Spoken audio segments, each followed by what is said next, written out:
Hello everyone. তো আজকে আমরা ট্রাভেল করছি ফ্রম কলকাতা টু জামশেদপুর, আমার মায়ের বাড়ি। তো আমরা বেরিয়ে পড়েছিলাম সকাল 6:30 নাগাদ, তাই আমরা একটা ছোট্ট ব্রেক নিলাম ফর ব্রেকফাস্ট অ্যান্ড টি। আমরা ব্রেকফাস্ট অ্যান্ড চা খেয়ে আবার ওখান থেকে বেরিয়ে পড়লাম জামশেদপুরের দিকে। এই যে আমরা পৌঁছে গেছি আমার মায়ের বাড়ি। আমার ছোটোবেলার কাটানোর এতগুলো দিন, এতগুলো মেমোরিজ রয়েছে। আর এইটা হচ্ছে আমার বাড়ির ছোট্ট মা মনসা মন্দির। প্রত্যেক বছর মা মনসা পুজোর দিনে এখানে মূর্তি আনিয়ে ঘট কলস স্থাপনা করে পুজো করানো হয়। আমরা প্রথমে পৌঁছে মায়ের আশীর্বাদ নিয়ে নিলাম।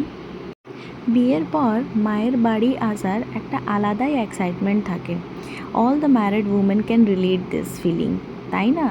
তারপরে আমরা উপরে এসে দেখি যে ঠাম্মি শুয়ে রয়েছে। ঠাম্মির শরীরটা একটু খারাপ ছিল কিছুদিন ধরে, তাই ঠাম্মির সাথে একটু কথা বলে ঠাম্মিকে প্রণাম করে আমরা ফ্রেশ হয়ে নিলাম। আসুন আপনাকে একটা ছোট্ট একটা রুমের ট্যুর করাই। এই যে এটা আমাদের রুম। আমরা 3 বোন, তাই আমাদের রুমে একটু গার্লি টাচ আছে।